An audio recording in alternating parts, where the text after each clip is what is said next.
Selanjutnya kita bahas mengenai permasalahan thalabul ma, mencari air. Ya. Air nggak ada, apakah kita bisa langsung tayamum? Nggak bisa. Ada nanti yang namanya thalabul ma, cari air dulu. Tapi thalabul ma ini nggak selama-lamanya wajib. Ada yang nanti boleh, ada yang memang harus cari air, gitu ya. Nah, kita harus pecah dulu. Pecah dalam arti kita lihat situasi dan kondisinya seperti apa. Oke. Yang pertama, kita membedakan antara daerah yang biasanya ada air dengan daerah yang biasanya tidak ada air. Ini nanti hukumnya berbeda. Oke. Jadi misalkan Indonesia itu kan biasanya ada air, gitu ya. Atau mungkin negara lain di Afrika sana, gitu kan. Yang di mana misalkan? Yang negara nggak ada airnya di mana misalnya?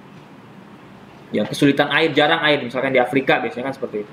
Nah, itu nanti hukumnya berbeda. Mencari air di Indonesia, kalau kita di Indonesia sekarang mau tayamum, gimana hukumnya, sama nanti di Afrika gimana hukumnya, itu beda. Kita masuk yang pertama, di negara, di wilayah yang biasanya ada air seperti Indonesia. Ini berarti konteksnya Indonesia ya, atau negara-negara sejenis. Kalau di negara atau di wilayah yang biasanya ada air, apabila seseorang yakin, nah ini kita harus bedakan istilah yakin sama menduga. Oke, apa bedanya yakin sama dugaan? Kalau yakin, itu memang 100% kita yakin. Gitu. Ya. Ini botol ada airnya nggak? Dalam botolnya ada airnya nggak? Yakin. Kok bisa yakin? Nah, itu yakin namanya, 100%. Orang kalau nggak yakin, nggak ada, ini cuma fata morgana. Nah, itu berarti mungkin dia yang salah, gitu ya. Seperti itu. Nah, itu yakin seperti itu. Oke. Tapi kalau menduga, persennya sekitar 75%. Jadi dia nggak yakin, nggak 100% yakin, tapi kuat dugaannya itu, mengarah kepada keyakinan, 75%. Gitu. Ya, 75%. Jadi nanti kalau dalam usul fikih itu kan dibahas ya, kalau 100% orang meyakini sesuatu itu 100% namanya yakin. Ya. Kalau 75% namanya dhon. Kalau 50% namanya syak. Kalau 25% namanya waham. Dalam bahasa Indonesia, waham, syak, dhon itu artinya semuanya dugaan. Tapi level dugaannya berbeda kalau dalam bahasa Arab ya. Kalau 25% namanya waham. Kalau level dhon itu 50% antara iya dan tidak gitu kan. Tapi kalau 75% dia nggak yakin tapi menurut dia mendekati kebenaran gitu. Nah, itu namanya dhon, 75% gitu. Nah, jadi nanti harus bedakan dulu antara yakin sama dugaan ya. Nah, kasusnya kalau seandainya seseorang berada di wilayah yang biasanya ada air, toh tiba-tiba nggak ada air, dan dia yakin, nah ini yakin 100%, bahwasanya tidak ada air pada haddul ghaus, haddul qurb, dan haddul bu'd, maka dia langsung tayamum tanpa cari air. Apa itu haddul ghaus, apa itu haddul qurb, apa itu haddul bu'd, gitu ya. Yang pertama namanya haddul ghaus. Ya, ghaus itu kan teriak. Jadi misalkan coba Muklis, coba antum teriak sekuat-kuatnya coba. Coba, ini beneran, ini fikihnya begitu, nanti antum nggak paham, sulit nanti. Coba teriak, misalkan. Coba teriak dulu, misalkan. Coba aja gitu, ya. Kalau nggak digantiin sama Relan ini. Coba Relan teriak. Kemarin mau teriak, sekarang nggak mau teriak. Ya. Kayak teriak lah, anggaplah udah teriak gitu kan. Muklis sudah teriak, ya. Saking merdunya suara Muklis nggak terasa teriakan Muklis. Nah, kira-kira teriakan Muklis ini didengar nggak sama orang yang 1 kilometer di sana? Nggak, berarti itu bukan haddul ghaus. Paham haddul ghaus itu apa? Jadi haddul ghaus adalah kriterianya ketika seseorang itu teriak, sampai mana kedengaran suara teriaknya itu namanya haddul ghaus namanya. Ya, kalau dalam istilahnya istilahnya kitab ya, itu haddul ghaus ya. Tapi kalau sudah di kontemporerkan itu lebih kurang sekitar 150 meter. Jadi normalnya orang itu teriak itu kedengaran 150 meter ya, utara, timur, selatan, barat. Ya, silakan nanti dicoba gitu. Jadi kita berdiri di sini, suruh teman kita berdiri 150 meter di sana. Ya, 100 meter kan nggak jauh ya, 100 meter kan dekat ya. Nah, itu masih kedengaran harusnya. Jadi kalau suara kita, apalagi yang laki-laki ya, suara teriakannya nggak sampai 150 meter itu mungkin kurang tenaga itu mungkin seperti itu ya. Kurang laki gitu. Ya. Seperti itu. Karena normalnya 150 meter itu haddul ghaus. Nah, ada lagi namanya haddul qurb ya, qarib dekat. Itu di atas haddul ghaus, berarti kan di atas 150 meter ya, sampai lebih kurang 4,5 kilometer. Itu haddul qurb. Ya. Jadi di mana kita berada 150 meter utara, selatan, timur, barat itu namanya haddu al-ghaus ya. Di luar haddul ghaus sampai 4,5 km utara, timur, selatan, barat itu namanya haddul qurb namanya, haddul qurbi.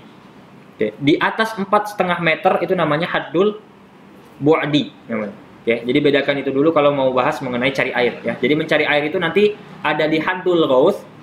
Berarti haddul ghaus itu sekitar kita. Haddul qurb nggak di sekitar kita, agak jauh dikit. Haddul bu'd sangat jauh gitu. Ya, batasnya tadi. Haddul ghaus itu sekira-kira kita teriak kedengaran sampai mana? Nah, kalau ulama kontemporer membatasi dengan 150 meter. Oke. Haddul qurb di atas haddul ghaus sampai 4,5 km. Artinya dari jarak dia sampai 4,5 km ke depan, ke belakang, kiri, kanan itu namanya haddul qurb, di luar haddul ghaus.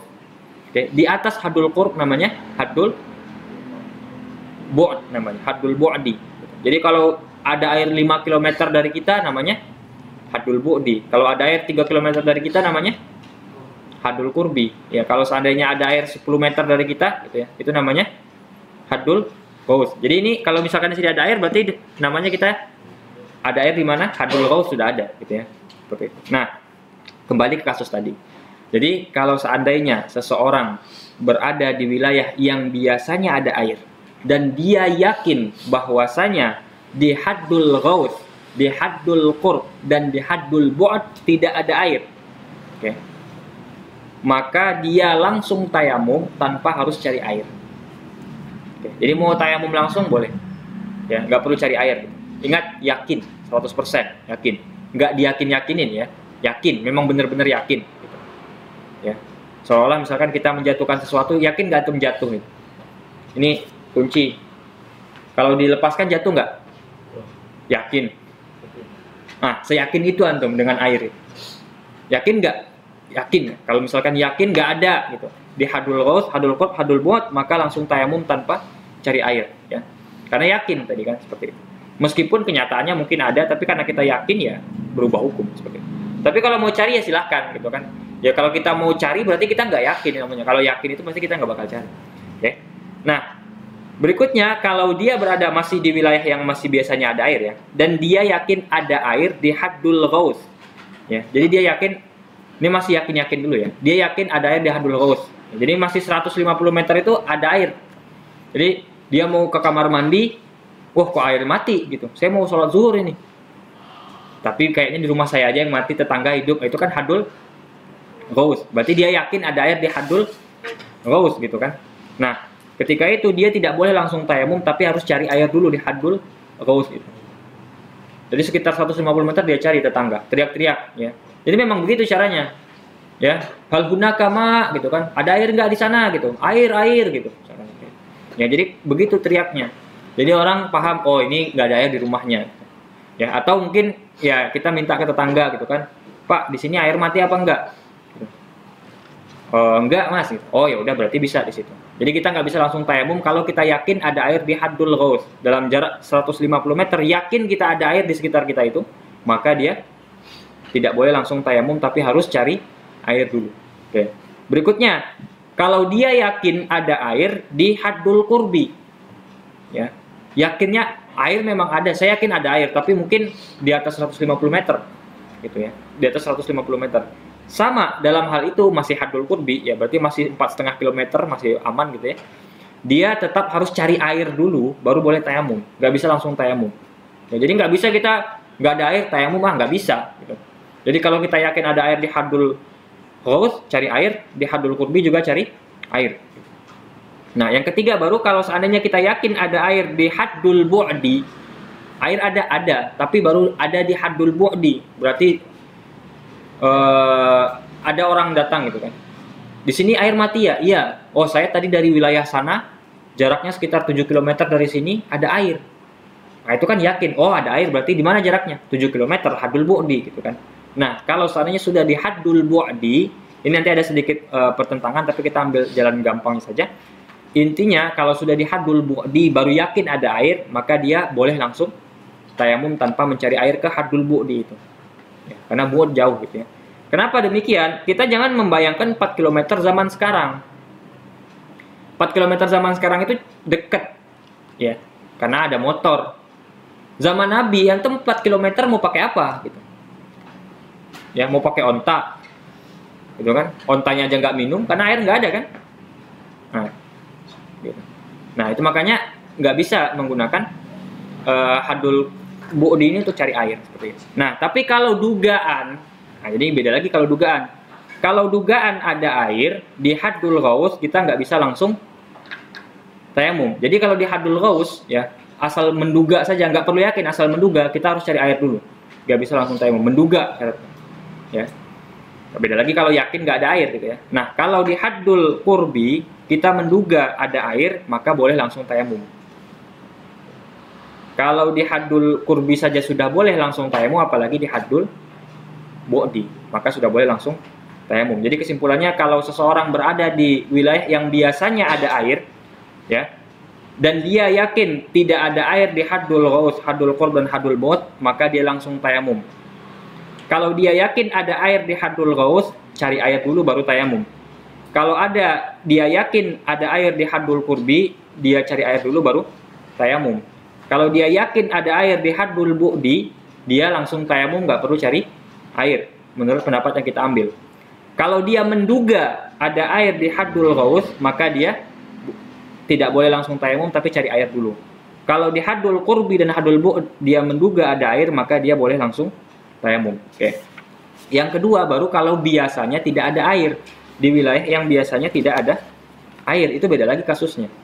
Kalau dia yakin, hampir sama semuanya sebenarnya. Jadi kalau dia yakin tidak ada air di haddul ghaus, haddul qurb dan haddul bu'd, maka dia langsung tayamum. Tapi kalau dia yakin ada air di haddul ghaus, maka dia harus cari air dulu. Kalau dia yakin ada air di haddul qurb, dia cari air dulu. Kalau ada yakin dia air di haddul bu'd, dia cari dulu. Ya, ini beda ya. Bedanya cuma di satu ini nih. Jadi kalau di tempat yang biasanya ada air dan dia yakin ada air di haddul bu'd, dia nggak perlu cari air, langsung tayamum. Tapi kalau biasanya nggak ada air, dia yakin ada air di haddul bu'd, dia harus cari ke haddul bu'd itu. Ya, itu bedanya. Yang selebihnya sama. Jadi kalau dia menduga ada air di wilayah yang biasanya tidak ada air, ya, menduga ada air di haddul ghaus, ya dia cari dulu baru tayamum. Kalau menduga adanya air di haddul qurb dan haddul bu'd, dia langsung tayamum saja boleh tanpa harus mencari air. Tapi kita bedakan dulu kapan maksudnya yakin, kapan maksudnya menduga. Jadi secara umum semuanya hampir sama kecuali mengenai yakin ada air pada haddul bu'd. Ya, kalau yakin ada air pada haddul bu'd, kalau seandainya biasanya ada air, maka dia boleh langsung tayamum. Tapi kalau biasanya tidak ada air, maka dia harus cari air dulu.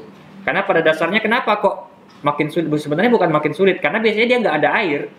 Sehingga kemudian kalau ada dugaan air di sana, dia pasti akan cari air pada hakikatnya. Jadi biasanya nggak ada air nih. Tapi ada orang yang ngomong ada air, di mana? Jaraknya 5 km. Apa yang kita lakukan?